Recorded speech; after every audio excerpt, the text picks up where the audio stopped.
sekarang saya nak tengok tangan tuan hamba, coba angkat tangan kanan atas. Itu masuk dalam hipnotis tuan hamba. Sebab tuan hamba suruh saya angkat tangan, saya tak tahu benda. Itu termasuk. Termasuk ya. Dan Raja Ali Haji adalah penghipnotis yang hebat di dalam budaya. Oh, ternyata. Kenapa? Saya baru tahu.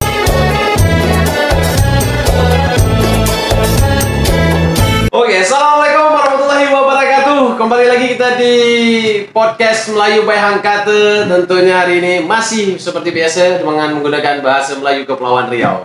Hari ini saya sudah bersama tuan muda yang bertanjak sebelah kiri saya. Raden Yohan Sutrisna Nugraha. Alhamdulillah. Sehat Yohan? Bil khair, sehat. Masya Allah. Saya mesti panggil apa? Tuan muda? Dato? Mana sedap aja. Mana sedap. Apalah arti sebuah nama.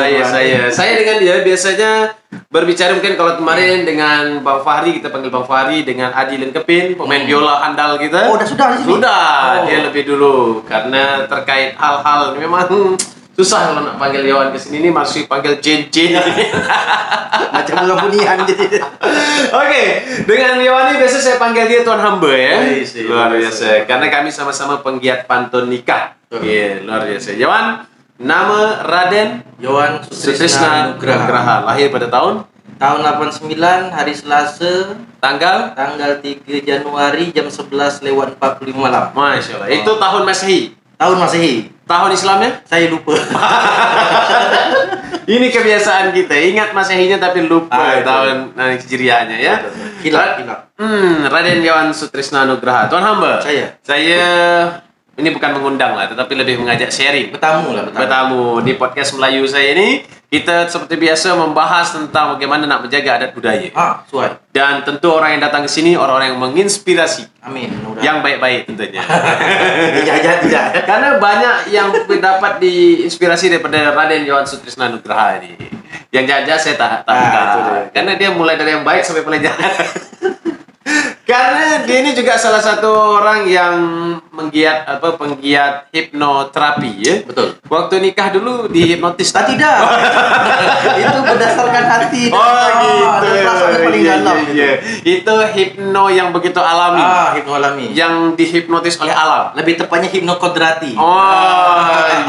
Iya. Sudah terkodrat ya. Sudah terkodrat. Itu memang hipno yang Allah ciptakan. Betul sekali. Terhadap hati-hati anak Adam. Itu dia. Masya Allah. Saya kira nikahnya juga dihipno. Saya merasa bersyukur dapat orang rumah ni.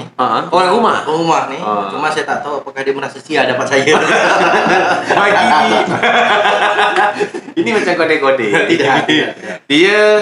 Awak mendapatkan dia nampaknya suatu hal yang luar biasa. Ini lompatan yang besar dalam hidup tuan hamba. Oh ya. Sebab dia isteri. Ini ngampu bini tadi? Tidak. Oh bukan. Karena isteri ini saya merasa dapat lompatan. Karena tiba-tiba Dia harus kan Iswan baru isteri. Tanpa Iswan langsung dapat isteri. Langsung dapat isteri. Is1, Is2, Is. Jangan. Dalam, kodenya dalam.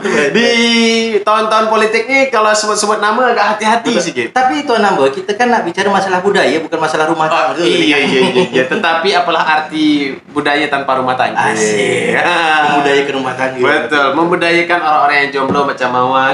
Dari kawan? Oh belum. Dia datang dengan geng dia hari ini, dengan Mawan. Sayangnya Mawan belum nikah ya. InsyaAllah disegerakan ya. Baik, tuan hamba.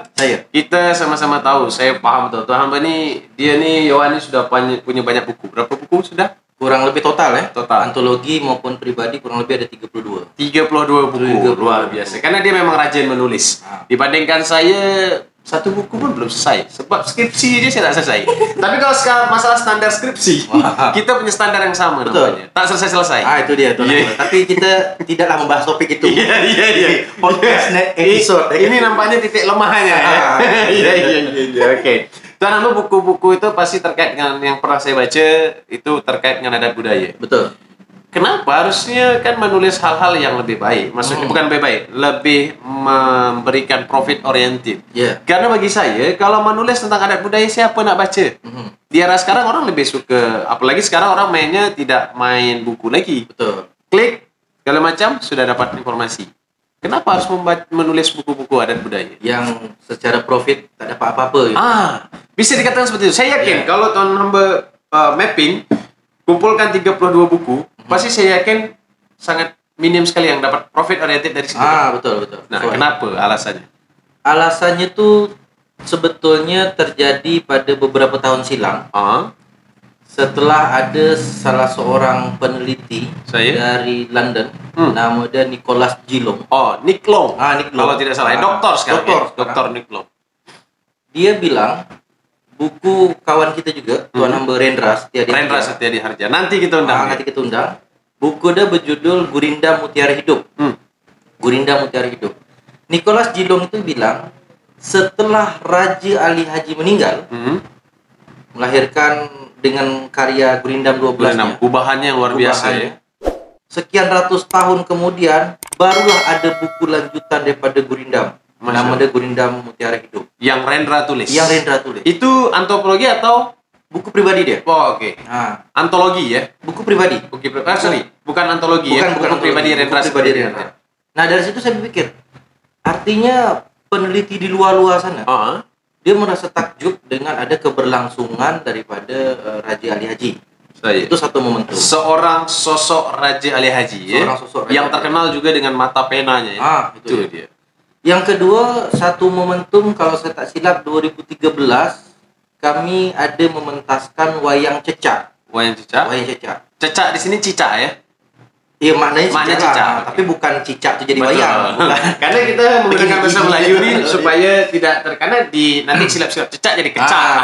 Betul. Jadi cecak di sini yang dimaksudkan cicak ya. Dalam bahasa Melayu kita sebut cecak. Jadi ada pernah mementaskan wayang cicak berdasarkan literatur sejarah yang singkat saja tentang almarhum Khatijah Terung, yaitu warga Penyengat, yang pernah mementaskan wayang cecak dalam pernikahan Kapitan Cina, anak Kapitan Cina. Ini pada tahun 2013 nih. 2013. Nah, di 2000 sekian belas itu saya tak tahu selisihnya 5 atau 6 tahun.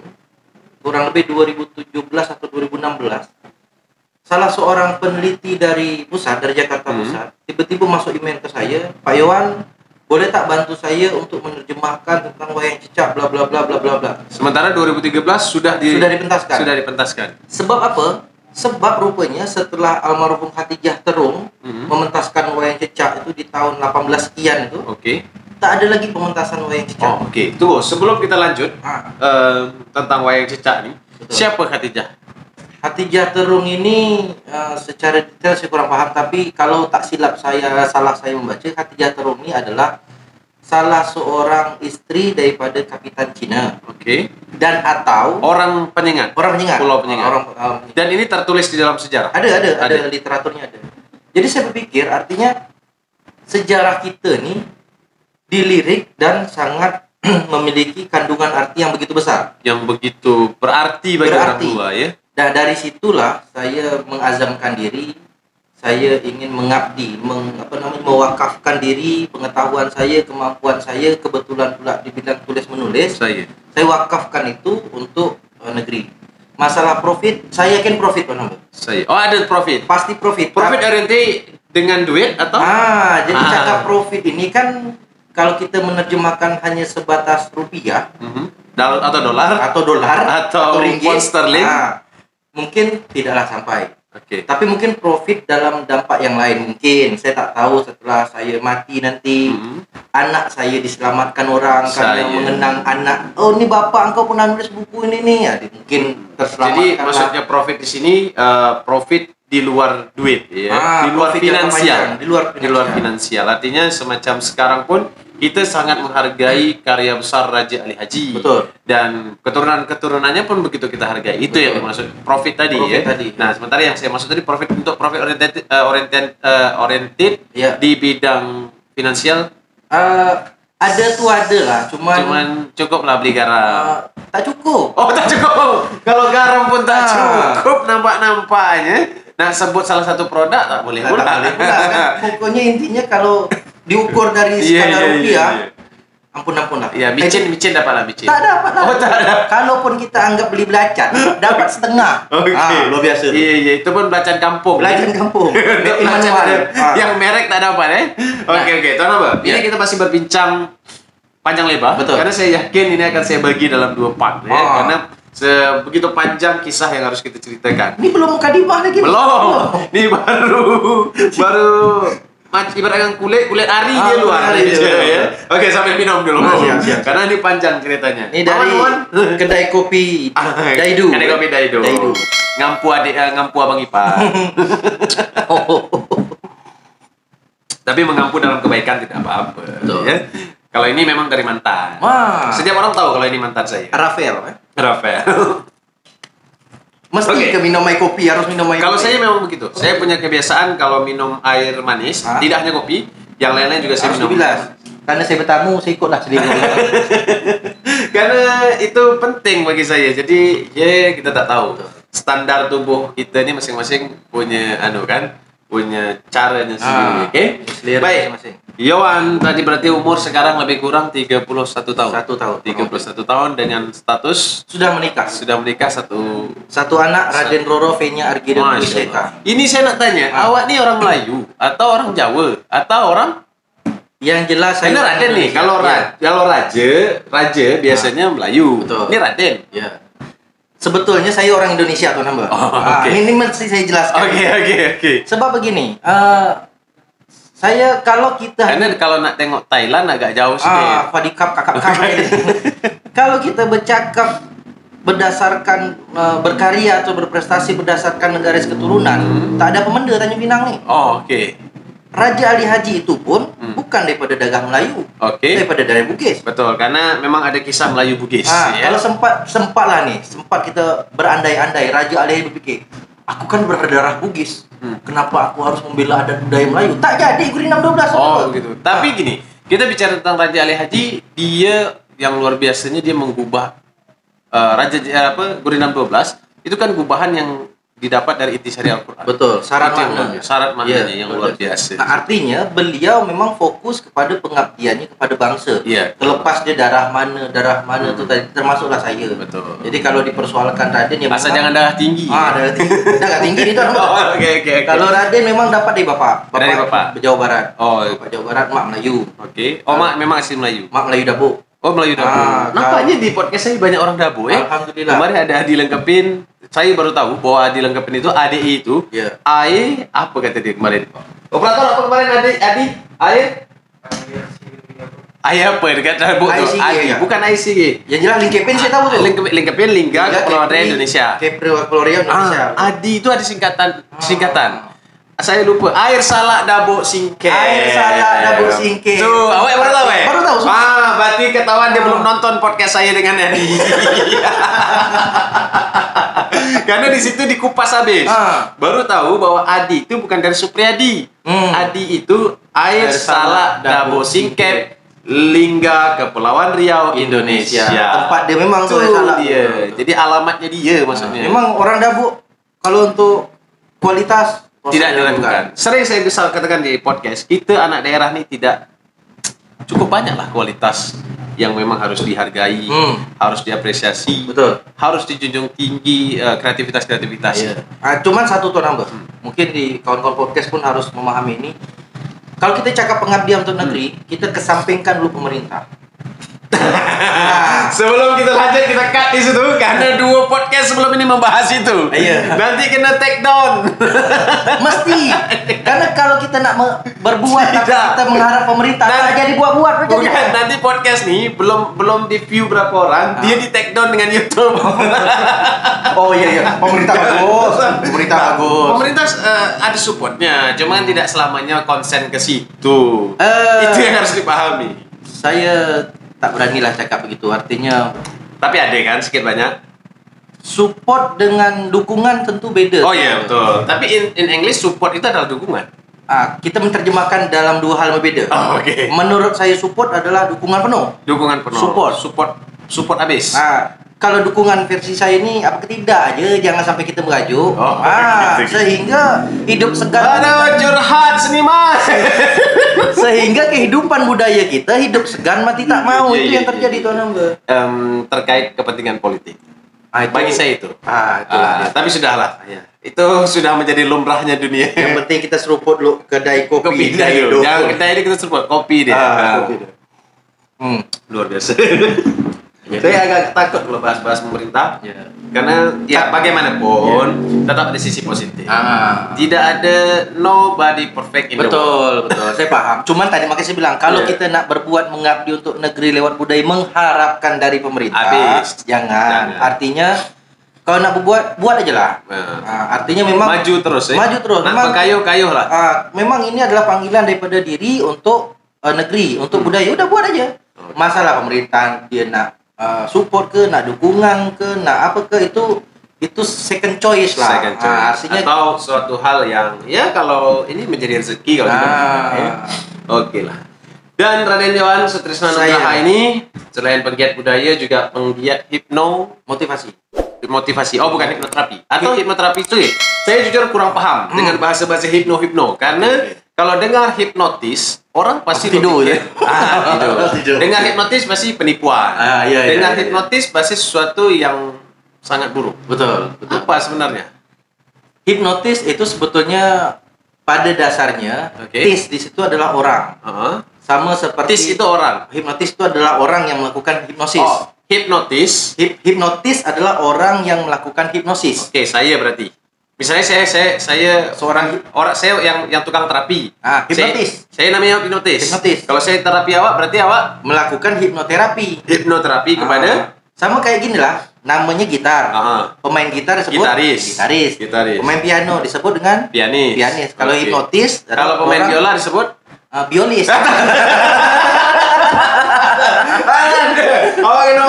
Kena marah Adi lagi. Bionis. Tapi ada bahasa lain lagi. Apa tuh? Saya baru tahu rupanya ada namanya fiddle.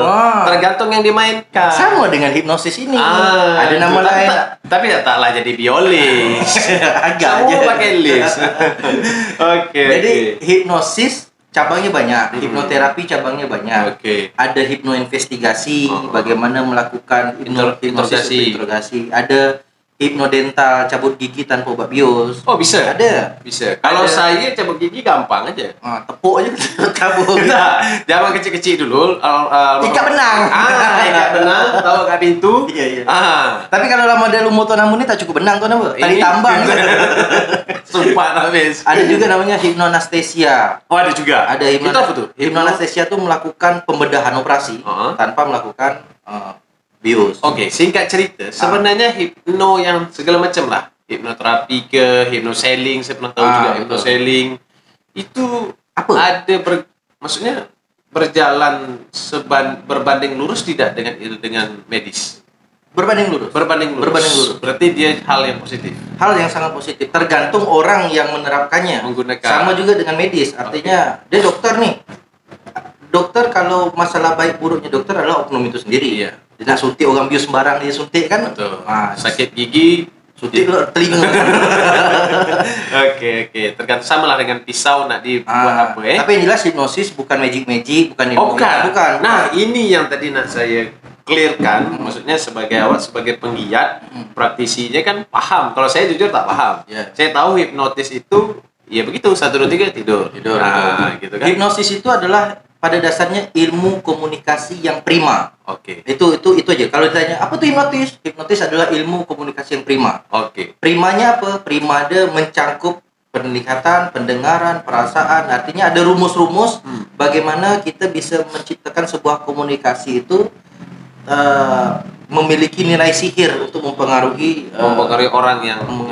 Dan kata alam bawah sadar bukanlah tidur.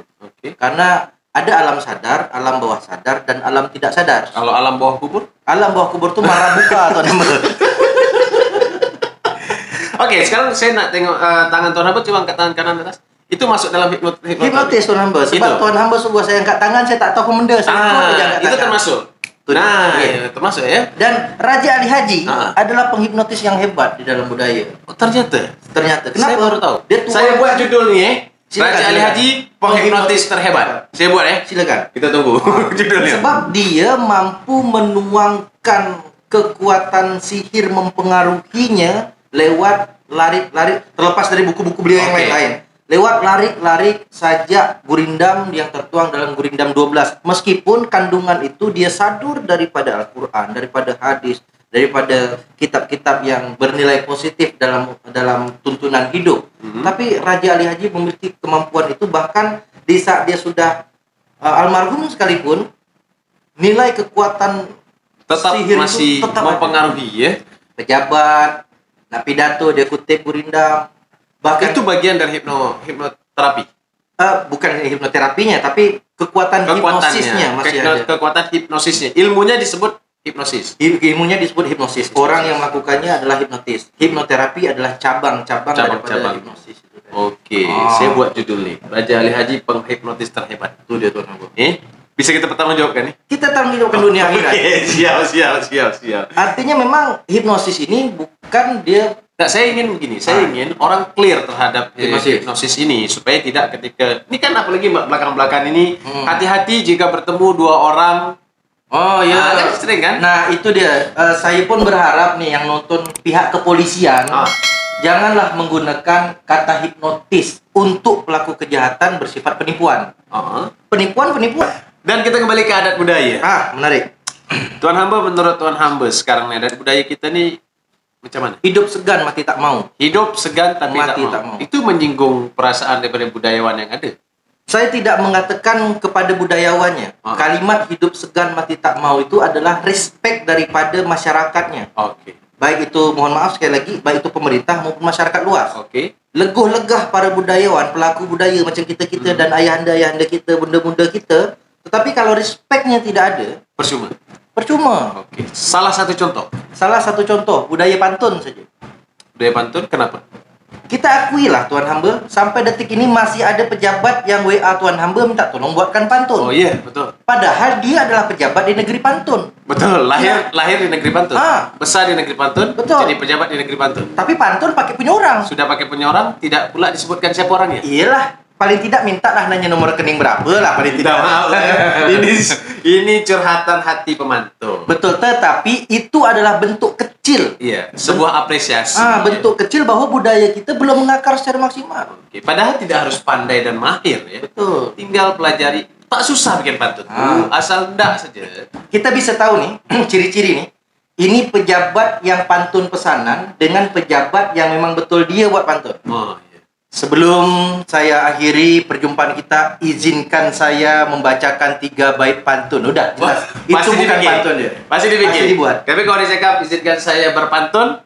Lebih bagusnya orang yang piawai berpantun, dia tidak perlu menyampaikan dia mau berpantun. Karena pantun itu adalah bagian dari percakapan itu sendiri. Betul, karena seperti ini, kalau saya punya bahasa dulu, orang jago sekali bahasa Inggris, dalam kawasan umum, dia jarang sekali menyebut bahasa Inggris. Biasanya gitu. Betul. Nah, itu tadi saya setuju, kalau dia orang betul-betul jago pantun, kan macam kita lah.